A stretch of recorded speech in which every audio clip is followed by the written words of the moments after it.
So I recently unlocked the shooting hand-thrown targets out of the air with a pistol perk. And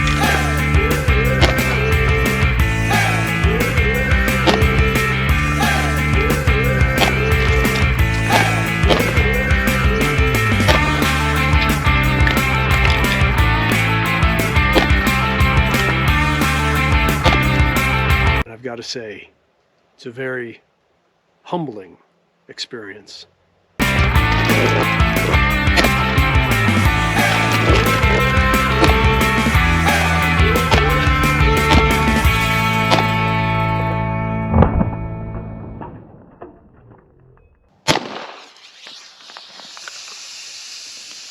Sometimes you have to put them out of their misery.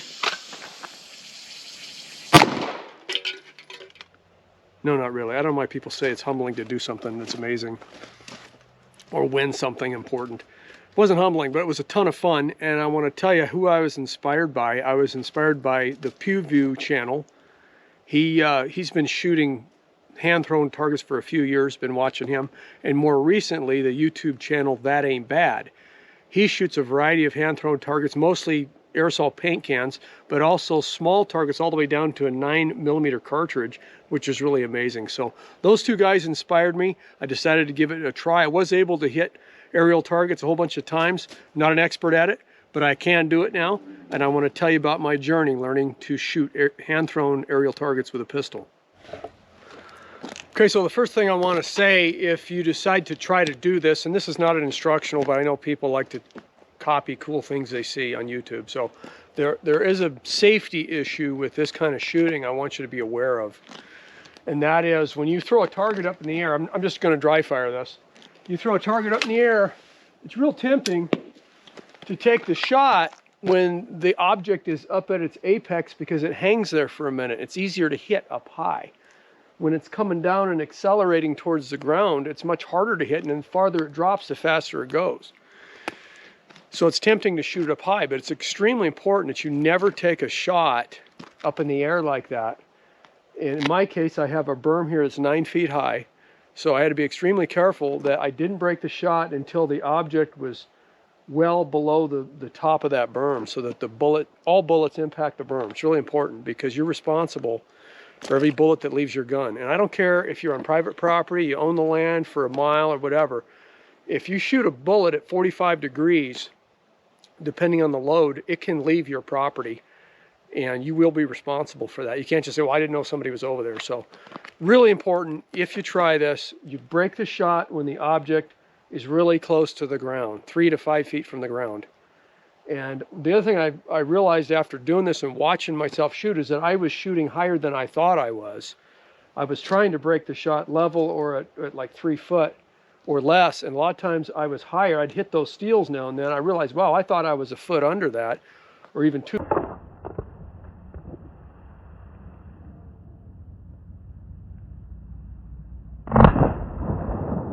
feet under that. So it's just something to be aware of. You'd be very vigilant about breaking the shot when the object is near the ground, and so that you know exactly where all bullets go and that they're going to a safe place.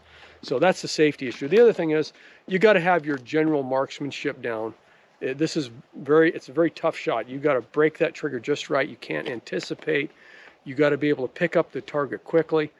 And I could only do it with a red dot sight. I haven't tried it with open sights. I doubt I could do it with my eyes at my age.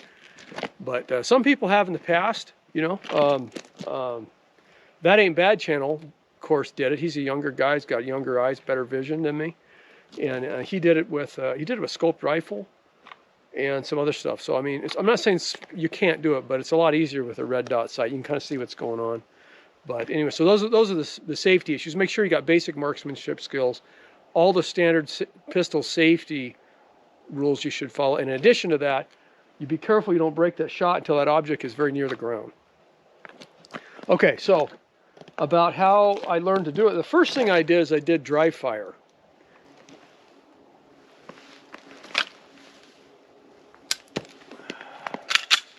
Lots of dry fire. And I just took a softball like this. I got a bunch of spray foam on it now. Anyway, took a softball and got my red dot optic working, and I just threw the softball up in the air,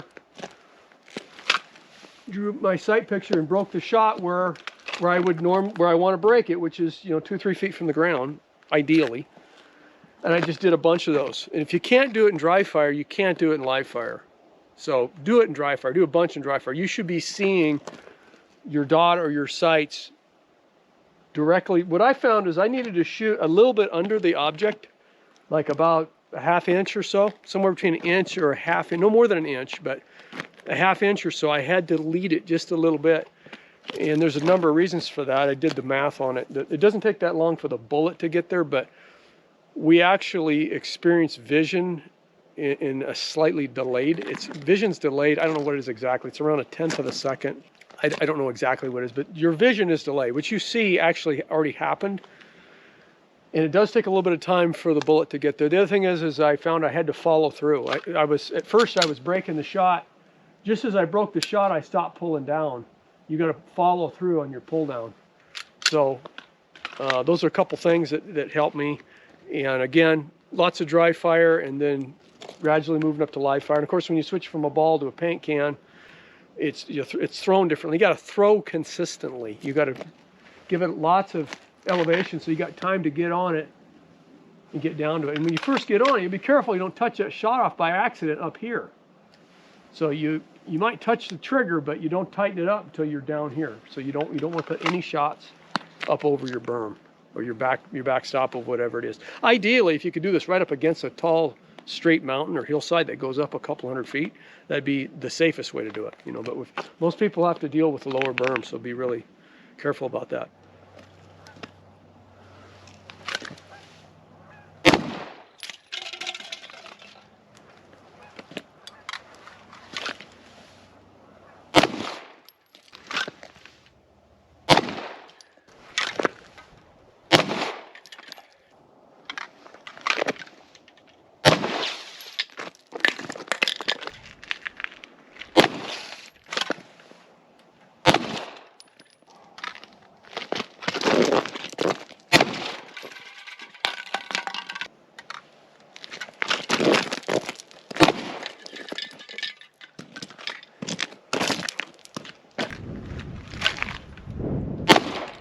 That one. Fair and square.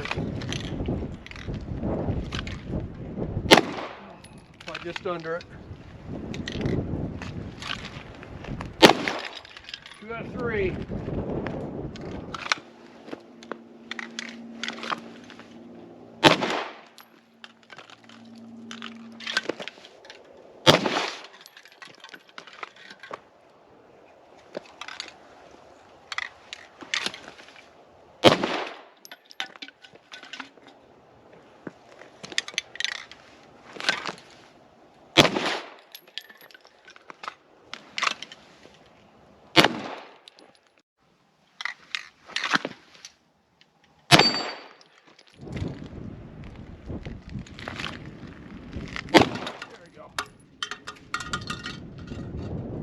Well, I blew that can right in half. Kind of a dud. Oh, that was better. Wish I would have hooked up on it in flight, but that's what happens when you shoot a can of spray.